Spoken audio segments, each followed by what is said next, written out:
चलिए करके दिखाऊंगा, करके दिखा। इसमें कैसा इंजेक्शन लगा, इसमें कैसा इंजेक्शन लगा तो लगा के दिखाओ पहले। चल कर इसको, कर इसको, इसको करके दिखा, ये करके दिखा। इतना सारा इंजेक्शन, ये सब केमिकल कौन सा है रे? है एंथ्रोजीन। ये कौन सा है? एंथ्रोजीन बी है, सी है? तुम लोगों की सेहत से खिलवाड़ कर रहे हो? है इतना खतरनाक ऐसा करता है? चल चल थाने चल। গরমকালে তরমুজ একটি জনপ্রিয় ফল হিসেবে পরিচিত। এই মৌসুমে এসব ফলের চাহিদা ও বিক্রি উল্লেখযোগ্য হারে বেড়ে যায়। বেশি চাহিদা লাভের কারণে বেশ কিছু বিক্রেতা সুমিষ্ট এবং টকটকে লাল করে তুলতে কেমিক্যাল মেশানো তরমুজ বিক্রি করে অর্থ উপার্জন করে থাকেন। এই ধরনের তরমুজ খাওয়া খুবই বিপজ্জনক হতে পারে। লাল তরমুজকে সুস্বাদু বলে মনে করা হয়, কিন্তু এই ধরনের রং আজকাল রাসায়নিকের সাহায্যে বানানো হয়।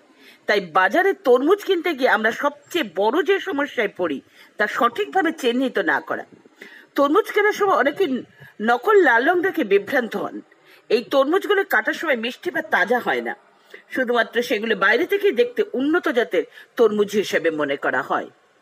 নদিয়া থেকে মলয়দের রিপোর্ট।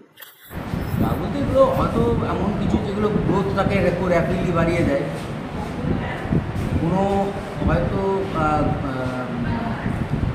হরমোনাল জাতীয় হতে পারে কিছু, যেগুলো হচ্ছে র্যাপিডলি ফলের সাইজকে বাড়িয়ে দিতে পারে। এগুলো তো ক্ষতি, স্যার ডেফিনেটলি ক্ষতি। তো সেগুলো কি তাহলে কি খাবে? মানে মানুষ তো তরমুজ দেখে বুঝতেই পারবে না, কীভাবে বোঝা সম্ভব? বোঝার উপায় তো খুবই কম আছে। তার কারণ হচ্ছে না, আমরা সাধারণ মানুষ কটা ফল চিনি যে কোন ফলে এগুলো হচ্ছে ইঞ্জেকশন দিয়ে বাড়ানো হচ্ছে জোর করে। সেটা তো যেমন ফুলকপি বা বাঁধাকপির ক্ষেত্রে একই কথা বলতো। ফুলকপিতেও তো এরকমই বড় বড় যে সাইজের ফুলকপিগুলো বাজারে পাওয়া যায়। আপনি দেখবেন যেগুলো কোনো ফার্টিলাইজার ইউজ না করে বা কোনো মেডিসিন ইউজ না করে তার সাইজ একরকম হয়। আর ফুলকপির সাইজ বেশ বড়ো বড়ো, দেখতে খুব ভালো লাগে, মানুষ সহজে অ্যাট্রাক্টেড হয়ে হয়তো কিনছে ঠিকই, কিন্তু সেগুলোকে আবার করাই ভালো। তার মানে চকচকে ঝকঝকে জিনিস একদমই না, একদমই না। বললাম তো থেকে আমাদের যেগুলো অরিজিনাল যে আমাদের রাজ্যের যে প্রোডাকশন, ওর থেকে পেয়ারা অনেক বেশি উপকারী ফল।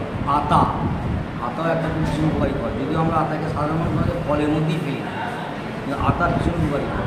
আপনি মানে দেশি যদি খেজুর পান, খেজুর খেতে পারেন।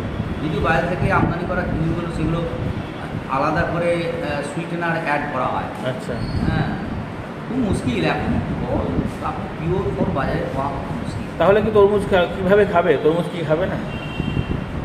দেখুন, সেইগুলো medical officer district hospital, presently এখন শান্তিপুর স্টেশন হাসপাতালে আছে। নমস্কার। বর্তমানে একটা ট্রেন্ড হয়ে দাঁড়িয়েছে যে কোনো রকমের ফুড প্রোডাক্টকে ভেজালিকরণ করা, অর্থাৎ টু মেক ইট অ্যাডাল্টারেট। তরমুজ, ওয়াটারমেলন সেরকমই একটা তাজা ফল, যাকে কাটলে যার ভেতরের অংশ, যে লাল অংশটা দেখা যায়, তাকে আরও বেশি লাল দেখানোর জন্য অসাধু ব্যবসায়ীরা এরাইথ্রোসিন নামে এক প্রকার ফুড কালার ব্যবহার করছে। যদিও এই এরাইথ্রোসিন ফুড সেফটি স্ট্যান্ডার্ড অ্যাক্ট অনুযায়ী এটা পারমিসেবল, কিন্তু তার একটা ম্যাক্সিমাম লিমিট আছে এটা ব্যবহারের জন্য। কিন্তু ব্যবসায়ীরা সেটা জানেন না বলে সেখানে বেশি পরিমাণে লাল দেখানোর জন্য বেশি পরিমাণে এরাইথ্রোসিন ব্যবহার করছে, যেটার ফলস্বরূপ আমাদের শরীরে একটা ক্ষতিকারক জিনিস আমরা সেবন করে থাকছি।